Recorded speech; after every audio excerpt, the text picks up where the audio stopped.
Komando Lintas Laut Militer adalah Kotama TNI Angkatan Laut yang bertugas menyelenggarakan angkutan laut militer TNI dalam rangka operasi militer perang dan operasi militer selain perang. Sebagai pembina tunggal angkutan laut TNI, melaksanakan pembinaan potensi angkutan laut nasional untuk kepentingan pertahanan dan keamanan di laut, serta melaksanakan pembinaan angkutan laut TNI yang meliputi personil, material, dan perbekalan. Berdasarkan Peraturan Menpan RB Nomor 10 Tahun 2019 dan Peraturan Panglima TNI Nomor 65 Tahun 2019 tentang Pedoman Pembangunan Zona Integritas menuju wilayah bebas dari korupsi dan wilayah birokrasi bersih dan melayani di lingkungan TNI, serta dalam rangka mendukung program pemerintah mewujudkan good governance dan clean government. Pembangunan zona integritas di Kolin Lamil menunjukkan bahwa Kolin Lamil bertekad melakukan perubahan pada semua jajaran untuk tercapainya wilayah bebas dari korupsi serta wilayah birokrasi bersih dan melayani.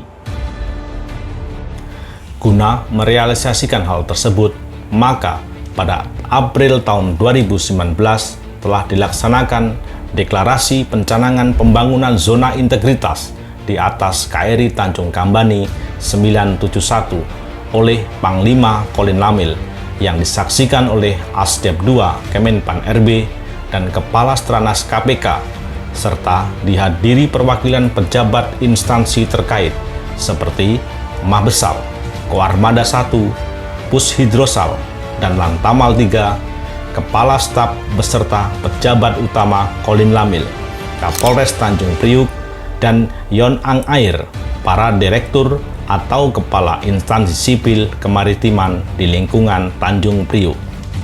Deklarasi pencanangan ini sebagai tahapan awal kemudian dilanjutkan dengan pembangunan zona integritas pada 6 bidang area perubahan yang meliputi manajemen perubahan, penataan tata laksana, penataan sumber daya manusia, penguatan akuntabilitas kinerja, penguatan pengawasan, dan peningkatan pelayanan publik. Kegiatan yang dilaksanakan pada bidang manajemen perubahan antara lain: pertama, pembentukan tim kerja melalui proses dan mekanisme yang jelas. Kedua, penyusunan dokumen perencanaan pembangunan zona integritas yang memuat adanya target-target prioritas yang harus dicapai sesuai dengan tujuan pembangunan zona integritas dan adanya mekanisme serta media sosialisasi pembangunan zona integritas. Ketiga, melaksanakan pemantauan dan evaluasi pembangunan zona integritas, meyakinkan bahwa pelaksanaan pembangunan zona integritas telah sesuai rencana, monitoring, dan evaluasi, serta tindak lanjut hasil evaluasi. Keempat, membentuk perubahan pola pikir di mana pimpinan tampil sebagai role model, kemudian menetapkan agen perubahan sebagai influencer membangun budaya kerja, serta pola pikir organisasi yang melibatkan seluruh prajurit dan PNS Kolin Lamil dalam pembangunan zona integritas. Kegiatan bidang tata laksana antara lain: pertama, penyusunan dan penetapan prosedur standar operasional atau SOP, kegiatan utama yang mengacu pada peta proses bisnis, selanjutnya menerapkan dan mengevaluasi pelaksanaannya. Kedua, penerapan e-office meliputi pengukuran kinerja, kepegawaian, dan pelayanan publik berbasis sistem informasi.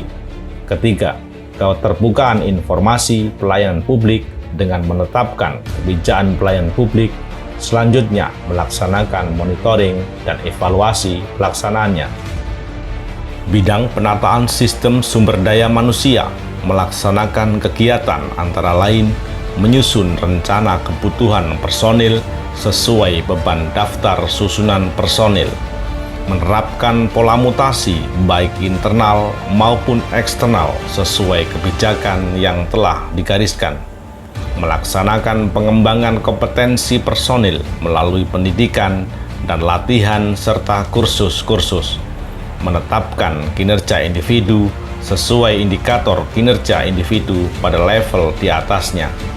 Selanjutnya, melaksanakan penilaian terhadap seluruh personil secara periodik, penegakan aturan disiplin dengan menerapkan sistem reward and punishment secara berimbang, serta pemutakhiran sistem informasi personil secara berkala. Bidang penguatan akuntabilitas kinerja memiliki dua kegiatan utama, yaitu pertama, keterlibatan pimpinan dalam penyusunan dokumen perencanaan dan penetapan kinerja. Selanjutnya, melaksanakan pemantauan pencapaian kinerja secara berkala. Kedua, pengelolaan akuntabilitas kinerja meliputi dokumen perencanaan yang berorientasi kepada hasil. Indikator kinerja telah memiliki kriteria SMART atau Specific, Measurable, Actionable, Relevant, and Time-bound. Penyusunan laporan kinerja yang memuat tentang informasi kinerja serta meningkatkan kapasitas sumber daya manusia yang menangani akuntabilitas kinerja. Kegiatan dalam bidang penguatan pengawasan antara lain: pertama, pengendalian gratifikasi melalui public campaign dan implementasi pengendalian gratifikasi. Kedua, penerapan sistem pengawasan internal pemerintah dengan membangun lingkungan pengendalian, melaksanakan penilaian dan pengendalian resiko, serta mengimplementasikan SPI melalui pelaksanaan WASRIK secara berkala. Ketiga, pengaduan masyarakat meliputi implementasi kebijakan pengaduan masyarakat, menindaklanjuti pengaduan masyarakat, kemudian melaksanakan monitoring dan evaluasi terhadap penanganan pengaduan masyarakat. Keempat, penerapan evaluasi dan tindak lanjut whistleblowing system. Dan kelima, penanganan benturan kepentingan melalui kegiatan identifikasi, sosialisasi, implementasi, evaluasi, serta tindak lanjut hasil evaluasi.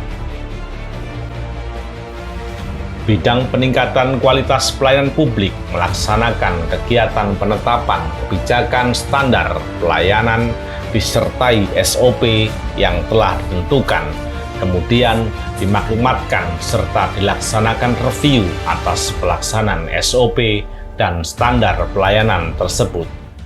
Berikutnya, menerapkan budaya pelayanan prima melalui peningkatan profesionalisme petugas pelayanan, menyiapkan informasi tentang layanan yang mudah diakses melalui media, menerapkan sistem reward and punishment kepada petugas pelayanan, serta kompensasi kepada penerima layanan bila tidak sesuai standar, menyediakan sarana layanan terpadu dan menciptakan inovasi-inovasi dalam pelayanan.